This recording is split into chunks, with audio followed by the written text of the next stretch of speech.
Hello, everyone. In this session, we will learn about the poem After Apple Picking by Robert Frost.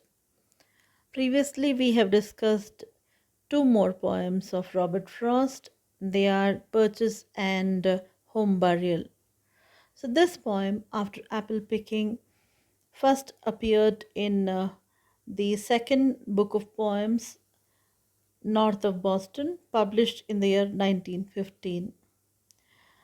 Robert Frost gained popularity after the publication of the second volume.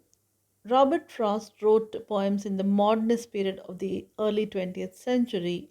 While his work contains some modernist traits, Frost wrote mainly in more recognizable verse forms, often adhering to familiar rhythm and meter in ways that other modernists usually did not.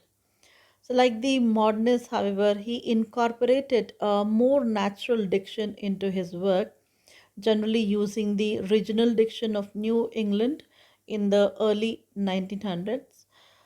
Frost also favored blank verse and rhymed iambic pentameter. In the cases where Frost uses a rhyme, it's usually secondary to the natural rhythms of New England speech. But despite Frost's use of some features of modernism, he never aligned himself with any particular school of writing, and he was known for his unique style and willingness to incorporate aspects of a variety of poetic traditions. In particular, his existential themes and focus on the details of nature as metaphors for the human condition also connect his work to an earlier generation of New England poets such as Ralph Waldo Emerson and Emily Dickinson. After Apple Picking is a poem by Robert Frost based on the rural New England setting. The poem is set after the speaker has finished a seemingly ordinary day of apple picking and is now halfway to sleep and dreaming. While many of Frost's poems use strict iambic pentameter and a formal rhyme scheme, after apple picking defies such regular rhythm and rhyme as it often disorients from the process of falling asleep. Drifting between wakefulness and sleep, the poem's speaker replays the day's events while feeling anxious about all the apples left unpicked. The poem reflects falling asleep as neither restorative nor restful. Instead, the poem suggests the ways that fatigue serves only to reveal and indeed to magnify the speaker's worries. The poem opens on an anxious note as the speaker realizes that there are some more apples left behind and the ladder is sticking through a tree.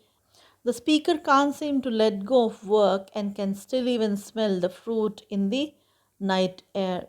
It's not very clear whether the speaker is asleep or still in the orchard. The tense of the poem keeps switching between the present and the past, and the setting of the poem is quite confusing because of the frequent shift in the tense. The poem mirrors the drifting off to sleep where reality and memory seem to intertwine. Indeed, it becomes clearer that the speaker is in fact falling asleep. It's also clear that the speaker has little control over the images tumbling through the anxious mind. The images come forth of their own accord, and in doing so, compound the speaker's anxiety about having unfinished business in the orchard.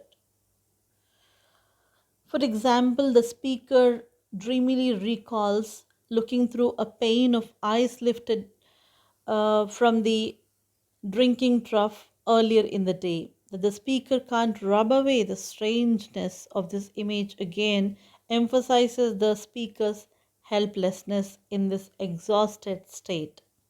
While the specific intrusion of ice is a reminder of the impending winter sleep, once again this underscores the speaker's lingering worry surrounding work in the orchard.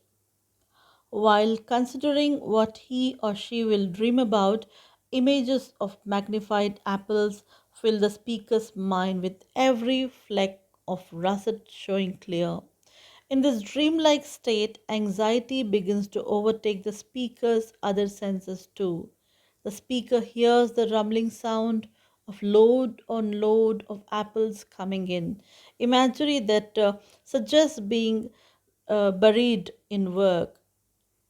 In the end, the speaker, seemingly resigned to this feeling of unease, remarks that it's clear what kind of thoughts will be disturbing sleep. What the speaker seems to desire most is the deep, dreamless rest of hibernation, or perhaps even a long sleep.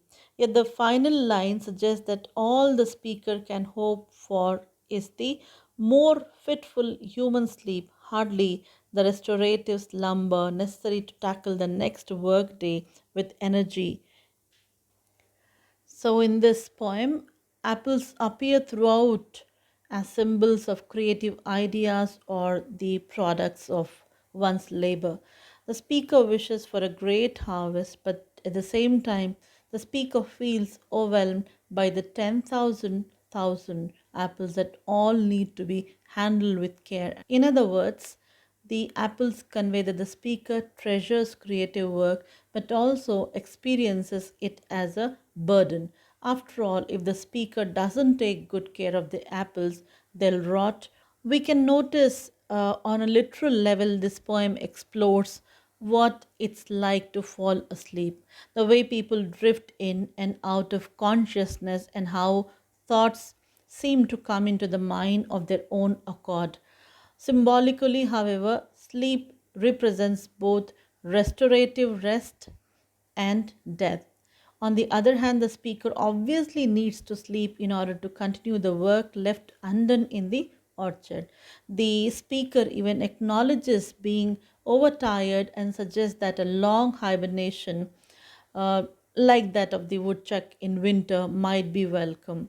In this way, sleep seems to represent a time of creative dormancy, often necessary for an artist or writer after a particularly productive period. On the other hand, the speaker also says that this much needed sleep will be troubled. One reason for this worry seems to be the lingering sense of the orchard's overwhelming work. The speaker can't stop picturing the apples and their life cycles. But the speaker also seems to worry about what exactly the sleep will be like, saying, whatever sleep it is, the speaker contrasts the idea of the woodchuck's hibernation with a simpler human sleep and wonders about the difference between the two. It seems then that simply falling asleep at the end of the day is a symbolic stand in for the much more mysterious sleep of death itself.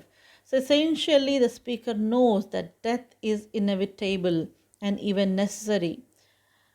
But because it's such a mystery, it's troubling to contemplate. This poem does not reveal much about its speaker.